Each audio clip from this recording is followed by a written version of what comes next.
Sir, American വിപണിയിലേക്ക് നോക്കുകയാണെന്നുണ്ടെങ്കിൽ strong ആയിട്ടൊരു macro economic ഡേറ്റയുടെയും അതുപോലെ തന്നെ മികച്ച പാദഫലങ്ങളുടെയൊക്കെ ഒരു അടിസ്ഥാനത്തിൽ വളരെ ശക്തമായിട്ടൊരു ക്ലോസിംഗ് ആയിരുന്നു വെള്ളിയാഴ്ച നടത്തിയിട്ടുണ്ടായിരുന്നത്. പ്രത്യേകിച്ചും S&P 500ലേക്കൊക്കെ വരികയാണെങ്കിൽ റെക്കോർഡ് ക്ലോസിംഗ് തന്നെയാണ് നടത്തിയിരിക്കുന്നത്. ഡൗ ജോൺസ് സൂചികയാണ് എന്നുണ്ടെങ്കിൽ 38,600 എന്നൊരു റേഞ്ചിൽ മുകളിൽ ക്ലോസ് ചെയ്യാൻ സാധിച്ചിട്ടുണ്ട്. S&P 500 1.07% നേട്ടത്തിൽ 4,958.61 എന്നൊരു റേഞ്ചും, നാസ്ഡാക്ക് സൂചിക 1.74% നേട്ടത്തിൽ 15,628.95 എന്നൊരു റേഞ്ചിലുമായിരുന്നു ക്ലോസ് ചെയ്തിട്ടുണ്ടായിരുന്നത്. അമേരിക്കൻ വിപണിയുമായി ബന്ധപ്പെട്ട് സാറിന്റെ മുന്നോട്ടേക്കുള്ളൊരു വിലയിരുത്തൽ എന്താണ്? ഈ ഒരു ബുള്ളിഷ് ട്രെൻഡ് കണ്ടിന്യൂ ചെയ്യുമെന്ന് തന്നെയാണോ താങ്കൾ പ്രതീക്ഷിക്കുന്നത്? അല്ല, യെസ്, കഴിഞ്ഞ ആഴ്ച വളരെ സ്ട്രോങ് ആയിട്ടായിരുന്നു ഡൗ ജോൺസ് ഇൻഡെക്സും അതുപോലെ തന്നെ നാസ്ഡാക്ക് ഇൻഡെക്സും ക്ലോസ് ചെയ്തത്. Long and short term trend രണ്ട് ഇൻഡിസസിലും വളരെ ബുള്ളിഷ് ആയിട്ടാണ് കാണാൻ സാധിക്കുന്നത്. ഡൗ ജോൺസ് ഇൻഡെക്സിന്റെ കേസിൽ ഇന്ത്യ നമ്മൾ ശ്രദ്ധിച്ചിരിക്കേണ്ട ഇമ്പോർട്ടന്റ് റെസിസ്റ്റൻസ് ലെവൽ 39,000 പോയിന്റ്. അത് ബ്രേക്ക് ചെയ്യപ്പെട്ടാൽ വീണ്ടും നമുക്ക് 300 പോയിന്റിന്റെ നേട്ടം എക്സ്പെക്ട് ചെയ്യാം. So the next target after that 39,300, അതിനെ തുടർന്ന് 39,600, അതിനെ തുടർന്ന് 40,000 പോയിന്റും ആയിരിക്കും നമ്മൾ ശ്രദ്ധിച്ചിരിക്കേണ്ട റെസിസ്റ്റൻസ് ലെവൽസ് അല്ലെങ്കിൽ ടാർഗറ്റ് സോൺസ് ഡൗ ജോൺസ് ഇൻഡെക്സിന്റെ കേസിൽ. നമ്മളിപ്പോ നാസ്ഡാക്ക് ഇൻഡെക്സിന്റെ കേസ് നോക്കുമ്പോഴേക്ക് അഗെയിൻ അണ്ടർടോൺ വളരെ ബുള്ളിഷ് ആയിട്ടാണ് കാണാൻ സാധിക്കുന്നത്. ആൻഡ് കഴിഞ്ഞ ആഴ്ച ക്ലോസ് ചെയ്തിരിക്കുന്ന it is at record all time high. And trend നമ്മൾ നോക്കുമ്പോഴേക്ക് അടുത്ത രണ്ട് മേജർ റെസിസ്റ്റൻസസ്, ആദ്യം 17,800, അതിനെ തുടർന്ന് 17,900, അതിനെ തുടർന്ന് 18,170. 3 ടാർഗറ്റ്സ് ആണ് നാസ്ഡാക്ക് ഇൻഡെക്സിന്റെ കേസിൽ നമ്മുടെ മുന്നിൽ കാണുന്നത്. അതുപോലെ കമ്മോഡിറ്റി വിപണിയിലേക്ക് വരികയാണെങ്കിൽ കഴിഞ്ഞ ആഴ്ചത്തെ ഒരു വോളറ്റൈൽ സെഷന് ശേഷം ഇന്നിപ്പോൾ ഒരു സ്റ്റെബിലൈസ് ചെയ്യുന്നു. പ്രത്യേകിച്ചും WTI ക്രൂഡിൻ്റെയും ബ്രെൻഡ് ക്രൂഡിൻ്റെയും നിലവാരം വില സ്റ്റെബിലൈസ് ചെയ്യുന്നു എന്ന് തന്നെ പറയേണ്ടിയിരിക്കുന്നു. അതിനോടൊപ്പം തന്നെ $80 എന്നൊരു നിലവാരം ഇപ്പോൾ ബ്രെൻഡ് കൈവിട്ടിരിക്കുകയാണ്. നിലവിൽ ബ്രെൻഡ് ക്രൂഡ് 77.54 എന്ന നിലവാരത്തിൽ 0.3% നേട്ടത്തോടു കൂടിയും, അതിനോടൊപ്പം തന്നെ WTI ക്രൂഡ് 0.15% നേട്ടത്തിൽ ബാരലിന് 72.39 എന്നൊരു റേഞ്ചിലുമാണ് ഇപ്പോൾ വ്യാപാരം മുന്നോട്ട് കൊണ്ടുപോകുന്നത്. ക്രൂഡുമായി ബന്ധപ്പെട്ട് സാറിന്റെ ഒരു വിലയിരുത്തൽ എന്താണ്? കേസിൽ നമ്മൾ നോക്കുമ്പോഴേക്കും ഡിസംബർ അവസാനത്തോടു കൂടിയായിരുന്നു $67.70 അടുത്ത് നമുക്കൊരു ബോട്ടം കാണാൻ സാധിച്ചത്. ആൻഡ് ജനുവരി മാസം ഒരു തുടക്കമായപ്പോൾ തന്നെ ഓൾമോസ്റ്റ് ഒരു $80 വരെ ക്രൂഡിന്റെ വില ഉയർന്നിരുന്നു. ആൻഡ് അതൊരു വളരെ ഇമ്പോർട്ടൻറ്റ് ക്രിട്ടിക്കൽ റെസിസ്റ്റൻസ് ലെവലായിരുന്നു. എൻ്റെ ഒരു എക്സ്പെക്ടേഷൻ ക്രൂഡ് ആ ഒരു $80 റെസിസ്റ്റൻസ് ബ്രേക്ക് ചെയ്യുമെന്നായിരുന്നു ഞാൻ വിശ്വസിച്ചത്. ബട്ട് അൺഫോർച്ചുനേറ്റ്ലി എന്താ സംഭവിച്ചതെന്ന് വെച്ച് കഴിഞ്ഞാൽ $80 എത്തിയപ്പോഴേക്കും കഴിഞ്ഞ 4 സെഷൻസിലും നമുക്ക് ശക്തമായിട്ടൊരു സെല്ലിംഗ് വീണ്ടും ക്രൂഡിന്റെ കേസിൽ കാണാൻ സാധിക്കുന്നുണ്ട്. നിലവിലുള്ള ക്രൂഡിന്റെ long and short term trend sideways ആയിട്ടാണ് കാണുന്നത്. അറ്റ് ദിസ് മൊമെന്റ് ക്രൂഡിന്റെ കേസിൽ നമുക്ക് ഒരു ട്രേഡിംഗ് ഓപ്പർച്യൂണിറ്റിയും ലോ റിസ്ക് ആയിട്ട് കാണുന്നില്ല. Let us wait and see. ക്രൂഡിൽ ഏറ്റവും ഇമ്പോർട്ടൻ്റ് ആയിട്ട് നമ്മൾ ശ്രദ്ധിച്ചിരിക്കേണ്ട സപ്പോർട്ട് ഏരിയ $67, അതുപോലെ തന്നെ ഏറ്റവും ഇമ്പോർട്ടൻ്റ് ആയിട്ടൊരു റെസിസ്റ്റൻസ് സോൺ $80. ഇസ്രായേലിനൊപ്പം തന്നെ ഗോൾഡിലേക്ക് വരികയാണ് എന്നുണ്ടെങ്കിൽ ഒരു ഫ്ലാറ്റ് നെഗറ്റീവ് ടോണിലാണ് ഗോൾഡ് ഇപ്പോൾ വ്യാപാരം പുരോഗമിച്ചു കൊണ്ടിരിക്കുന്നത്. ട്രൈ ഔൺസിന് 2049.75 എന്ന നിലവാരത്തിൽ 0.19% ഇടിവിലാണ് ഇപ്പോൾ വ്യാപാരം മുന്നോട്ട് കൊണ്ടുപോകുന്നത്. 2050-55 ആ ഒരു നിലവാരത്തിലാണ് ഇന്നിപ്പോൾ ഗോൾഡിൽ വ്യാപാരം മുന്നോട്ട് കൊണ്ടുപോകുന്നത്. ഗോൾഡുമായി ബന്ധപ്പെട്ട് സർ വാച്ച് ചെയ്യുന്ന പ്രധാനപ്പെട്ട സപ്പോർട്ട് റെസിസ്റ്റൻസ് ലെവലുകൾ ഏതൊക്കെയാണ്? കേസിൽ the short term trend is now side vase. ഏകദേശം ഒരു 2 ആഴ്ചകൾക്ക് മുൻപ് സ്വർണം $240 സപ്പോർട്ട് ബ്രേക്ക് ചെയ്തിരുന്നു. ബട്ട് കഴിഞ്ഞ ആഴ്ചത്തെ ട്രേഡിംഗിൽ വീണ്ടും ആ റെസിസ്റ്റൻസിന്റെ മുകളിൽ ആയിരുന്നു ട്രേഡിംഗ് അവസാനിച്ചത്. ആൻഡ് കഴിഞ്ഞ വ്യാഴാഴ്ചത്തെ ട്രേഡിംഗ് നോക്കുമ്പോഴേക്കും $280 വരെ ഗോൾഡ് ഉയർന്നിരുന്നു. അറ്റ് ദ മൊമെന്റ് അഗെയിൻ നമുക്ക് ലോ റിസ്ക് ആയിട്ട് ഒരു ബൈങ് അവസരവും സ്വർണത്തിൽ കാണുന്നില്ല. നമ്മൾ ശ്രദ്ധിച്ച് ഇരിക്കേണ്ടത് ഇനി വരാൻ പോകുന്ന അടുത്ത 2-3 സെഷൻസിൽ $240 സപ്പോർട്ട് നിലനിൽക്കുന്നുണ്ടോ എന്നായിരിക്കും നമ്മൾ സ്ഥിരീകരിക്കേണ്ടത്. ആ ഒരു സപ്പോർട്ട് നിലനിർത്താൻ സാധിച്ചു കഴിഞ്ഞാൽ നമുക്കൊരു ബൈയിങ് അവസരം സ്വർണത്തിലും ലഭിക്കും.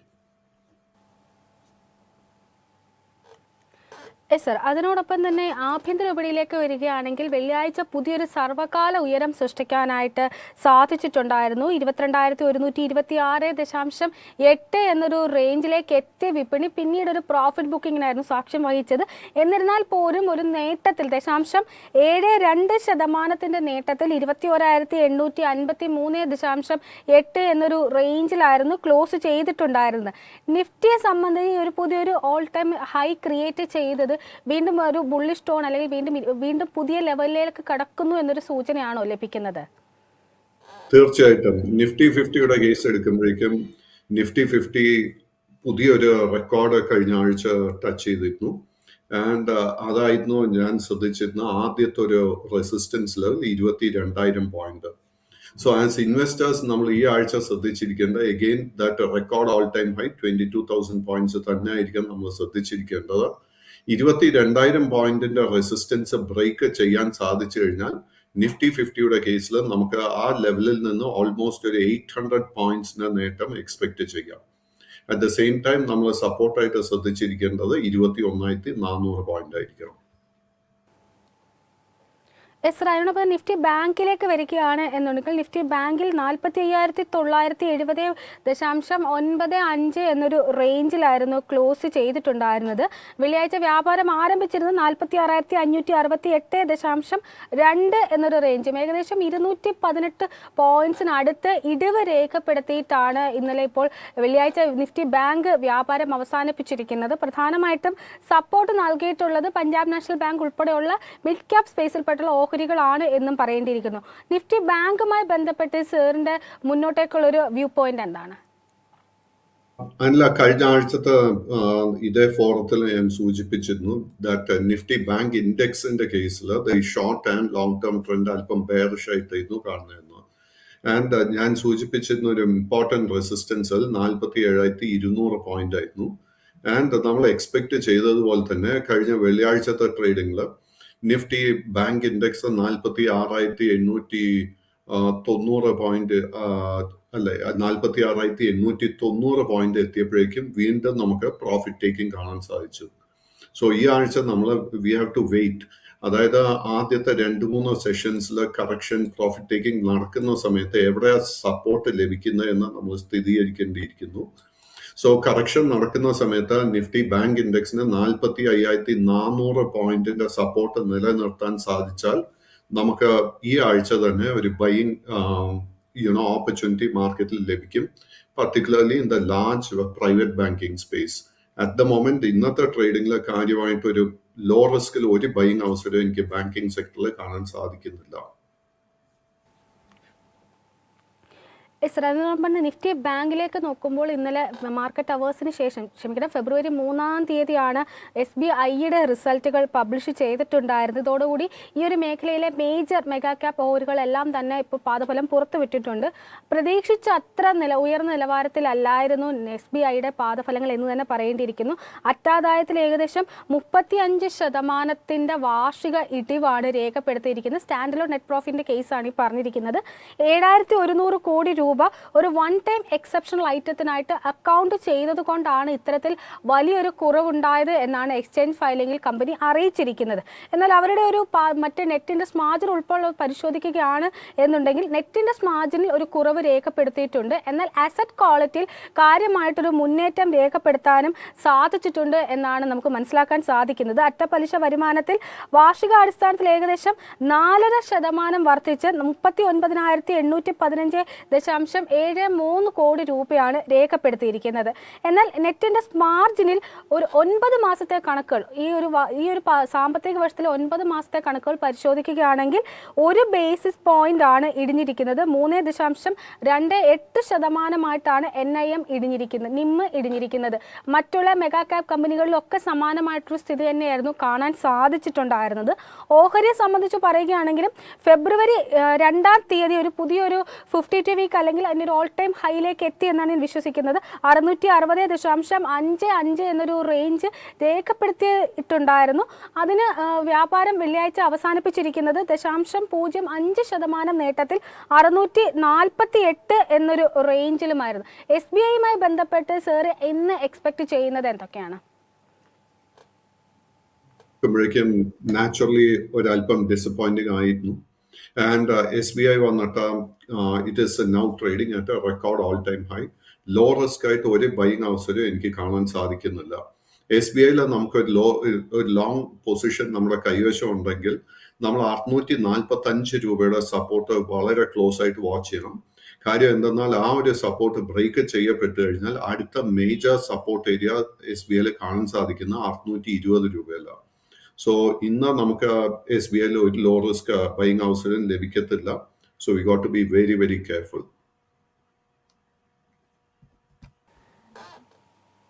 സർ, അതിനോടൊപ്പം തന്നെ കഴിഞ്ഞ ദിവസങ്ങളിൽ പാദഫലം പുറത്തുവിട്ട മറ്റൊരു കമ്പനി ഓട്ടോ മേഖലയിലെ ടാറ്റ മോട്ടോഴ്സ് ആയിരുന്നു. ടാറ്റ മോട്ടോഴ്സിനെ സംബന്ധിച്ച് പറയുകയാണെങ്കിൽ സ്ട്രീറ്റിന്റെ പ്രതീക്ഷകൾക്കും അപ്പുറത്തേക്ക് ഉയർന്ന മികച്ച ക്വാർട്ടർലി റിസൾട്ടാണ് പുറത്തുവിട്ടിരിക്കുന്നത്. അറ്റാദായത്തിൽ 138% വാർഷിക വർധനവ് രേഖപ്പെടുത്തി 7,025 കോടി രൂപയായിട്ടാണ് രേഖപ്പെടുത്തിയിരിക്കുന്നത്. സ്ട്രീറ്റ് എസ്റ്റിമേറ്റ് ചെയ്ത് 4,557 കോടി രൂപയായിരുന്നു. അതിനോടൊപ്പം തന്നെ എബിഡയിലേക്ക് നോക്കുകയാണെങ്കിലും 59% വാർഷിക വളർച്ച രേഖപ്പെടുത്തി 15,333 കോടി രൂപയും വരുമാനത്തിൽ 25% വാർഷിക വളർച്ച രേഖപ്പെടുത്തി 1.11 ലക്ഷം കോടി രൂപയുമാണ് രേഖപ്പെടുത്തിയിട്ടുണ്ടായിരുന്നത്. ടാറ്റ മോട്ടോഴ്സുമായി ബന്ധപ്പെട്ട് സാറിന്റെ ഒരു വിലയിരുത്തൽ എന്താണ്? ഓഹരി ഫെബ്രുവരി 1 ഒരു പുതിയൊരു ഓൾ ടൈം ഹൈ സൃഷ്ടിച്ചിരുന്നു 900.15 എന്നൊരു റേഞ്ചും വെള്ളിയാഴ്ച വ്യാപാരം അവസാനിപ്പിച്ചിരിക്കുന്നത് 0.49% നേട്ടത്തിൽ 882.8 എന്നൊരു റേഞ്ചുമാണ്. ടാറ്റ മോട്ടോഴ്സുമായി ബന്ധപ്പെട്ട് സാറിന്റെ ഒരു വ്യൂ പോയിന്റ് എന്താണ്? സോ ടാറ്റ മോട്ടോഴ്സിന്റെ long and short term trend വളരെ വളരെ ബുള്ളിഷ് ആയിട്ടാണ് കാണുന്നത്. നമ്മുടെ കൈവശം ലോങ് പൊസിഷൻ ഉണ്ടെങ്കിൽ തീർച്ചയായിട്ടും അത് മെയിൻറ്റെയിൻ ചെയ്യാം. ഓൺലി തിങ് ഈസ് സ്റ്റോക്കിൽ കഴിഞ്ഞ 3-4 മാസത്തിനിടെ നമ്മൾ കാര്യമായിട്ട് ഒരു പ്രോഫിറ്റ് ടേക്കിംഗ് ഒന്നും തന്നെ കണ്ടിട്ടില്ല. So we have got to be prepared for profit taking. So സ്റ്റോക്കിന്റെ കേസിൽ record all time high 900 rupees അതിന്റെ ഒരു മേജർ റെസിസ്റ്റൻസ് ആയിട്ട് കാണുന്നത്. കറക്ഷൻ നടക്കുന്ന സമയത്ത് നമ്മൾ ഏറ്റവും ഇമ്പോർട്ടൻ്റ് ആയിട്ട് ശ്രദ്ധിച്ചിരിക്കേണ്ട സപ്പോർട്ട് ഏരിയ 780 രൂപയായിരിക്കണം. സർ, അതിനോടൊപ്പം തന്നെ സെറ സാനിറ്ററി വെയറുമായി ബന്ധപ്പെട്ടുള്ള സാറിൻ്റെ ഒരു വ്യൂ കൂടിയാണ് അറിയാൻ ആഗ്രഹിക്കുന്നത്. സെറയെ സംബന്ധിച്ച് പറയുകയാണ് എന്നുണ്ടെങ്കിൽ സെപ്റ്റംബർ 1 രേഖപ്പെടുത്തിയ 9,740 രൂപ എന്നൊരു 52 വീക്ക് ഹൈയിന് ശേഷം കാര്യമായിട്ടൊരു മുന്നേറ്റം ഈ ഒരു ഓഹരിക്ക് രേഖപ്പെടുത്താൻ സാധിച്ചിട്ടില്ല. പ്രത്യേകിച്ചും ഒക്ടോബറിന് ശേഷം തുടർച്ചയായിട്ടൊരു ഇടിവിന് തന്നെയാണ് രേഖപ്പെടുത്തിയിരിക്കുന്നത്. ഓഹരി കഴിഞ്ഞ ദിവസം വ്യാപാരം അവസാനിപ്പിച്ചിരിക്കുന്നത് 0.23% നേട്ടത്തിൽ ഇടിവിൽ 8,243.9 രൂപ എന്നൊരു റേഞ്ചിലുമായിരുന്നു. ഈ ഒരു ബഡ്ജറ്റിലേക്ക് നോക്കുകയാണെങ്കിൽ റിയൽ എസ്റ്റേറ്റ് മേഖലയ്ക്ക് ബൂസ്റ്റിംഗ് ഉണ്ടാകുമെന്ന തരത്തിലുള്ള പ്രഖ്യാപനങ്ങളൊക്കെ തന്നെയാണ് വന്നിരിക്കുന്നത്. അതിൻ്റെ ഒരു ബെനിഫിഷ്യറി ആകുന്ന ഒരു കമ്പനി കൂടിയാണ് സെറ സാനിറ്ററി വെയർ എന്ന് പറയുന്നത്. സെറയുമായി ബന്ധപ്പെട്ട് സാറിന്റെ ലോങ് ടേം വ്യൂ എന്താണ്? കഴിഞ്ഞ 3-4 മാസങ്ങളായിട്ട് we are seeing a nice correction profit taking. At the moment നല്ലൊരു ബുള്ളിഷ് സെറ്റപ്പ് സെറയിൽ ഫോം ചെയ്തിട്ടുമുണ്ട്. സോ സെറയിൽ ഇന്നല്ലെങ്കിൽ ഈ ആഴ്ച തന്നെ നമുക്ക് റിസൾട്ട്സ് എക്സ്പെക്ട് ചെയ്യാം. സോ നമ്മൾ വളരെ ക്ലോസ് ആയിട്ട് വാച്ച് ചെയ്തിരിക്കുക. 8,400 റുപ്പീസിന്റെ റെസിസ്റ്റൻസ് ബ്രേക്ക് ചെയ്യപ്പെട്ടാൽ നമുക്ക് വളരെ ലോ റിസ്ക് ആയിട്ട് ഒരു ബൈങ് അവസരം ലഭിക്കും. അങ്ങനെ ആ 8,400 റെസിസ്റ്റൻസ് ബ്രേക്ക് ചെയ്യപ്പെട്ടാൽ ഈ സ്റ്റോക്കിൽ നമുക്ക് ഓൾമോസ്റ്റ് ഒരു 800 to 1,000 റുപ്പീസ് നേട്ടം ഷോർട്ട് ടേമിൽ തന്നെ എക്സ്പെക്ട് ചെയ്യാം. സാർ, ഏതായാലും പ്രേക്ഷകർ ധാരാളം ക്വയറീസ് ആയിട്ട് എത്തിയിട്ടുണ്ട്. അതിൽ ആദ്യത്തെ സിന്ധു അജിത് എന്നൊരു പ്രേക്ഷക അപ്പെക്സ് ഇന്ത്യയുമായി ബന്ധപ്പെട്ടുള്ള സാറിൻ്റെ ഒരു വ്യൂ ആണ് ചോദിച്ചിരിക്കുന്നത്. അപ്പെക്സ് ഫ്രോസൺ ഫുഡ്സ് ലിമിറ്റഡ് എന്നൊരു ഓഹരിയുമായിട്ട് ബന്ധപ്പെട്ടുള്ള ചോദ്യമാണ് ചോദിച്ചിരിക്കുന്നത്. ഓഹരി കഴിഞ്ഞ ദിവസം വ്യാപാരം അവസാനിപ്പിച്ചിരിക്കുന്നത് 0.88% നേട്ടത്തിൽ 274 എന്നൊരു റേഞ്ചിലാണ്. അപ്പെക്സ് ഫ്രോസൺ ഫുഡുമായി ബന്ധപ്പെട്ട് സാറിൻ്റെ ലോങ് ടേം വ്യൂ എന്താണ്? ലിസ്റ്റ് ചെയ്യപ്പെട്ട് ഓൾമോസ്റ്റ് ഒരു 5-8 വർഷങ്ങൾ കഴിഞ്ഞു. ലിസ്റ്റ് ചെയ്ത സമയത്ത് ഈ സ്റ്റോക്കിൽ ഒത്തിരി മാനിപ്പുലേഷൻ എനിക്ക് കാണാൻ സാധിക്കുന്നുണ്ട് ഈ ചാർട്ട് സ്റ്റഡി ചെയ്യുമ്പോഴേക്കും.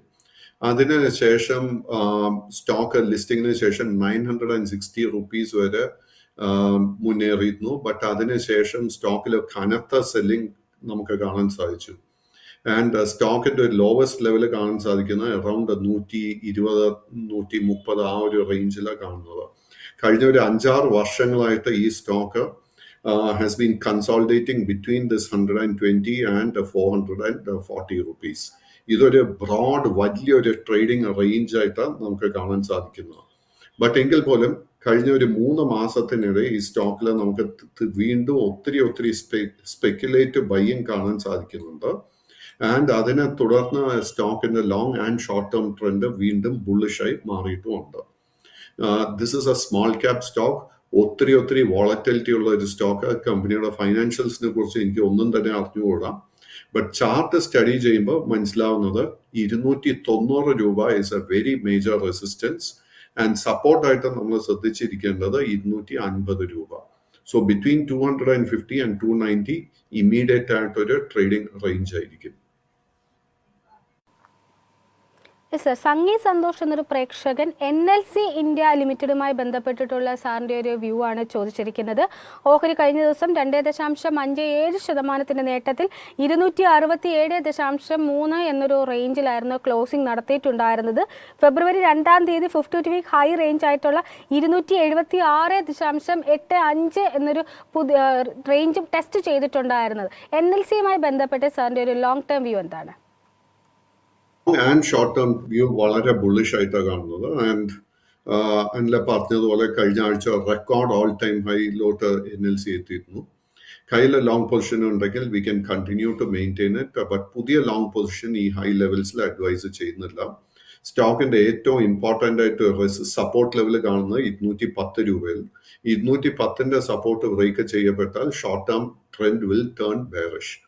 മുകളിലോട്ട് നോക്കുമ്പോഴേക്കും 300-ഉം 320 ആയിരിക്കും അടുത്ത 2 മേജർ റെസിസ്റ്റൻസ് ഏരിയാസ്. സർ, മറ്റൊരു പ്രേക്ഷകൻ സെൻട്രൽ ഡിപ്പോസിറ്ററി സർവീസ് ലിമിറ്റഡുമായി ബന്ധപ്പെട്ടിട്ടുള്ള സാറിൻ്റെ ഒരു വ്യൂ ആണ് ചോദിച്ചിരിക്കുന്നത്. CDSL കഴിഞ്ഞ ദിവസം വ്യാപാരം അവസാനിപ്പിച്ചിരിക്കുന്നത് 3.37% നേട്ടത്തിൽ 1871.9 എന്നൊരു റേഞ്ചിലായിരുന്നു. ഡിസംബർ 14 രേഖപ്പെടുത്തിയ 1987.7 എന്നൊരു റേഞ്ചാണ് 52 വീക്ക് ഹൈ എന്ന് പറയുന്നത്. CDSLുമായി ബന്ധപ്പെട്ട് സാറ് വാച്ച് ചെയ്യുന്ന പ്രധാനപ്പെട്ട സപ്പോർട്ട് റെസിസ്റ്റൻസ് ലെവലുകൾ ഏതൊക്കെയാണ്? സോ CDSL കഴിഞ്ഞ നവംബർ മാസത്തിന് ശേഷം ഒരു കൺസോൾട്ടേഷൻ ഒക്കെ കാഴ്ചവെക്കുന്നത്. ആൻഡ് CDSLന്റെ കേസിൽ മേജർ സപ്പോർട്ട് ഏരിയ നമുക്ക് കാണാൻ സാധിക്കുന്ന 1660 രൂപയിലും അതുപോലെ തന്നെ മേജർ റെസിസ്റ്റൻസ് കാണാൻ സാധിക്കുന്നത് 2000 രൂപയിലും. സോ സ്റ്റോക്കിൽ നമുക്ക് ശക്തമായിട്ടൊരു മുന്നേറ്റം കാണണമെങ്കിൽ ഈ 2000 രൂപയുടെ റെസിസ്റ്റൻസ് ബ്രേക്ക് ചെയ്യണം. ബട്ട് എങ്കിലും കഴിഞ്ഞ ആഴ്ചത്തെ ട്രേഡിംഗ് പാറ്റേൺ നോക്കുമ്പോഴേക്കും നമുക്ക് മനസ്സിലാവുന്നത് പുതിയൊരു ബൈയിങ് ഇൻട്രസ്റ്റ് ഈ സ്റ്റോക്കിൽ വന്ന് തുടങ്ങിയിട്ടുണ്ട്. So you got to be alert. എനിക്ക് തോന്നുന്നു ഈ ആഴ്ച അല്ലെങ്കിൽ അടുത്ത ആഴ്ച പുതിയൊരു എൻട്രി അവസരം ഈ സ്റ്റോക്കിൽ ലഭിക്കുമെന്ന് എനിക്ക് തോന്നുന്നത്. റോഹിത് എന്നൊരു പ്രേക്ഷകൻ NHPC ലിമിറ്റഡുമായി ബന്ധപ്പെട്ടിട്ടുള്ള സാറിൻ്റെ ഒരു വ്യൂ ആണ് ചോദിച്ചിരിക്കുന്നത്. ഓഹരി കഴിഞ്ഞ ദിവസം 10.61% നേട്ടത്തിൽ 101.1 എന്നൊരു റേഞ്ചിലായിരുന്നു ക്ലോസ് ചെയ്തിട്ടുണ്ടായിരുന്നത്. ഫെബ്രുവരി 2-ാം തീയതി 52 വീക്ക് ഹൈ റേഞ്ച് ആയിട്ടുള്ള 103 എന്നൊരു റേഞ്ചിൽ എത്തിയിട്ടുമുണ്ടായിരുന്നു. NHPCയുമായി ബന്ധപ്പെട്ട് സാറിൻ്റെ ഒരു ലോങ് ടേം വിലയിരുത്തൽ എന്താണ്? ബുള്ളിഷ് ആൻഡ് സ്റ്റോക്കിൽ നമുക്ക് കാണാൻ സാധിക്കുന്നത് ഒക്ടോബർ മാസത്തിൽ ഏകദേശം ഒരു 50 രൂപയ്ക്ക് അടുത്തായിരുന്നു കഴിഞ്ഞ ഒരു വർഷത്തിലുള്ള ലോവസ്റ്റ് ലെവൽ. ആ 50 രൂപയിൽ നിന്നും കഴിഞ്ഞ ആഴ്ചത്തെ ട്രേഡിംഗിൽ നമുക്ക് 100% നേട്ടമായി ഈ സ്റ്റോക്ക് നൽകിയിരിക്കുന്നത്. അറ്റ് ദിസ് മൊമെന്റ് ഈ സ്റ്റോക്കിൽ ഒരു വീക്ക്നെസ്സും കാണാൻ സാധിക്കുന്നില്ല. ഓൾറെഡി ലോങ് പൊസിഷൻ ഉണ്ടെങ്കിൽ അത് മെയിൻറ്റെയിൻ ചെയ്യാം. ബട്ട് ഈ ഹൈ ലെവൽസിൽ പുതിയ ലോങ് പൊസിഷൻ അഡ്വൈസ് ചെയ്യുന്നില്ല. NHPCയെ കുറിച്ച് ചോദിച്ചതുകൊണ്ട് NHPCയുടെ കൂടെ തന്നെ മുന്നേറിക്കൊണ്ടിരിക്കുന്ന വേറൊരു government of India stock SJVN. SJVN കഴിഞ്ഞ ആഴ്ചത്തെ ട്രേഡിംഗിൽ ഓൾമോസ്റ്റ് 145 രൂപ വരെ മുന്നേറ്റം കാണാൻ സാധിച്ചിട്ടുണ്ട്. And again undertone is very bullish. SJVNൽ ലോങ് പൊസിഷൻ ഉണ്ടെങ്കിൽ അതും മെയിൻറ്റെയിൻ ചെയ്യാം. ബട്ട് അഗെയിൻ ഈ ഹൈ ലെവൽസിൽ പുതിയ ലോങ് പൊസിഷൻ അഡ്വൈസ് ചെയ്യുന്നില്ല. Yes sir. മറ്റൊരു പ്രേക്ഷകൻ ചോദിച്ചിരിക്കുന്നത് ബിജി തമ്പി എന്നൊരു പ്രേക്ഷകനാണ്. ട്രിഡൻ ലിമിറ്റഡുമായി ബന്ധപ്പെട്ടിട്ടുള്ള സാറിൻ്റെ ഒരു വ്യൂ ആണ് ചോദിച്ചിരിക്കുന്നത്. ഓഹരി കഴിഞ്ഞ ദിവസം 0.75% നേട്ടത്തിൽ 46.8 എന്നൊരു റേഞ്ചിലായിരുന്നു ക്ലോസ് ചെയ്തിട്ടുണ്ടായിരുന്നത്. ഓഹരിയുടെ 52 ഹൈ നോക്കുകയാണെങ്കിൽ ജനുവരി 9 രേഖപ്പെടുത്തിയ 52.9 എന്നൊരു റേഞ്ചാണ്. ട്രിഡൻറ്റുമായി ബന്ധപ്പെട്ടിട്ടുള്ള സാറിൻ്റെ ലോങ് ടേം വിലയിരുത്തൽ എന്താണ്? So Trident is a small cap stock. ഒത്തിരി വോളറ്റിലിറ്റി ഉണ്ട്, ഒത്തിരി റിസ്ക് ഉണ്ട്. എങ്കിൽ പോലും സ്റ്റോക്കിന്റെ long and short term trend നിലവിൽ ബുള്ളിഷ് ആയിട്ടാണ് കാണുന്നത്. സോ പ്യുവർലി നമ്മളൊരു ട്രേഡിങ്ങിന് വേണ്ടി ഒരു പൊസിഷൻ ആഗ്രഹിക്കുന്നുണ്ടെങ്കിൽ നമ്മൾ ഏറ്റവും ഇമ്പോർട്ടൻ്റ് ആയിട്ട് ശ്രദ്ധിച്ചിരിക്കേണ്ട റെസിസ്റ്റൻസ് ലെവൽ 49 രൂപയായിരിക്കണം. 49ന്റെ റെസിസ്റ്റൻസ് ബ്രേക്ക് ചെയ്യാൻ സാധിച്ചു കഴിഞ്ഞാൽ അടുത്ത 2 റെസിസ്റ്റൻസ്, ആദ്യത്തെ 51 രൂപ 25 പൈസ, അതിനെ തുടർന്ന് 53 രൂപ 50 പൈസയും, അതിനെ തുടർന്ന് 56 രൂപയിലോ റെസിസ്റ്റൻസസ് കാണുന്നു.